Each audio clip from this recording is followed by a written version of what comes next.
ആണും പെണ്ണും, 3 ലഘുചിത്രങ്ങൾ, 3 സംവിധായകർ, സാവിത്രി, രാച്ചിയമ്മ, റാണി.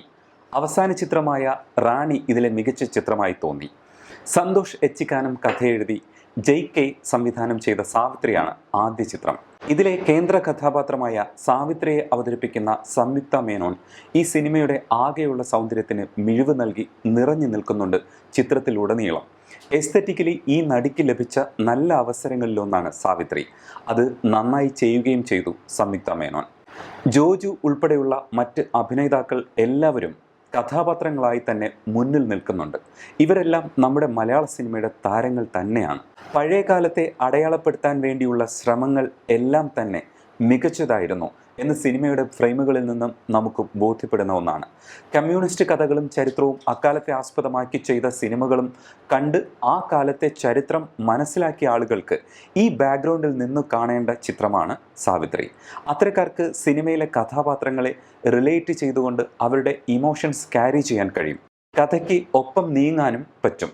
പക്ഷേ ഇതൊന്നും മനസ്സിലാക്കാത്ത ഒരു പ്രേക്ഷകന് ഈ പടത്തിൽ പറയാൻ ശ്രമിക്കുന്ന കാര്യത്തോടും കഥാപാത്രങ്ങളോടും മമത തോന്നുന്ന തരത്തിൽ കഥ പറയാൻ കഴിഞ്ഞോ എന്ന കാര്യം സംശയമാണ്. പഴയ കാലത്തെ ഈ ചിത്രത്തിൽ അടയാളപ്പെടുത്തിയിരിക്കുന്ന ദൃശ്യങ്ങൾ കണ്ടിരിക്കാൻ തോന്നിയ ഒരു ചിത്രമായിരുന്നു സാവിത്രി. അവസാനം പഞ്ചിൽ നിർത്തുന്ന സിനിമ കാണാൻ ഇരുന്ന നമ്മളിൽ ഇച്ചിരി നിരാശ ഉണ്ടാക്കി. നായികയായ സാവിത്രി ഒടുവിൽ എന്തെങ്കിലും കാര്യമായി ചെയ്യും എന്ന് കരുതിയിരുന്നവർക്ക് നിരാശ ഉണ്ടാക്കി ഈ ചിത്രം. വേണു തിരക്കഥ എഴുതി ക്യാമറയും സംവിധാനവും നിർവഹിച്ച ചിത്രമാണ് രാച്ചിയമ്മ. മനോഹരമായ ദൃശ്യഭംഗിയിൽ കണ്ണും നട്ടിരുന്നു പോയി. പാർവതി എന്ന നടിയെ ചിലയിടങ്ങളിലൊക്കെ കാണുന്നുണ്ടായിരുന്നു സിനിമയിൽ. രാച്ചിയമ്മ എന്ന കഥാപാത്രത്തെ പാർവതി എന്ന് നമുക്കൊക്കെ ഇഷ്ടമുള്ള നടി എങ്ങനെയാണ് അവതരിപ്പിക്കുക എന്ന ചിന്ത എന്നിൽ കയറിക്കൂടിയിട്ടുണ്ടായിരുന്നു. അതിൽ നിന്ന് ഇടയ്ക്കൊക്കെ എൻ്റെ മനസ്സ് മാറിയെങ്കിലും പൂർണ്ണമായി രാച്ചിയമ്മയുടെ വികാരങ്ങളെ എൻ്റേതാക്കി പടം കാണാൻ എനിക്ക് പറ്റിയില്ല.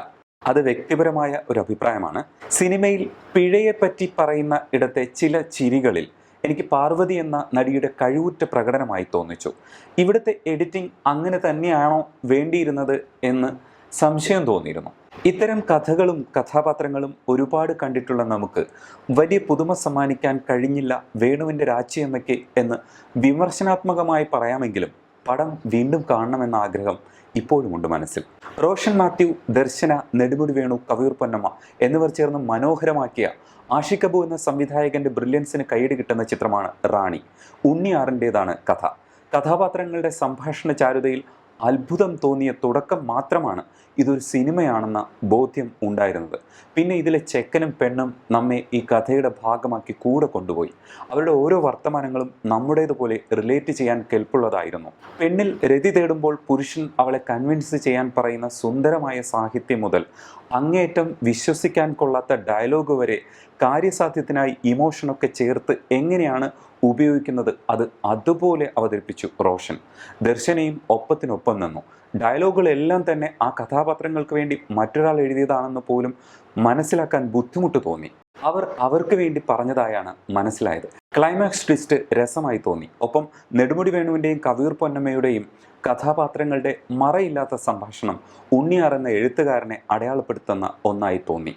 ലഘു സിനിമകൾ ആസ്വദിക്കാൻ താല്പര്യമുള്ളവരെ ഒരു തരത്തിലും നിരാശപ്പെടുത്താത്ത ആന്തോളജി വിഭാഗത്തിലെ ചിത്രമാണ് ആണും പെണ്ണും. ഈ സിനിമയെക്കുറിച്ചുള്ള നിങ്ങളുടെ അഭിപ്രായങ്ങൾ കമൻറ്റ് ബോക്സിൽ കുറിക്കുമെന്ന പ്രതീക്ഷയോടെ ഞാൻ രജനീഷ് VR.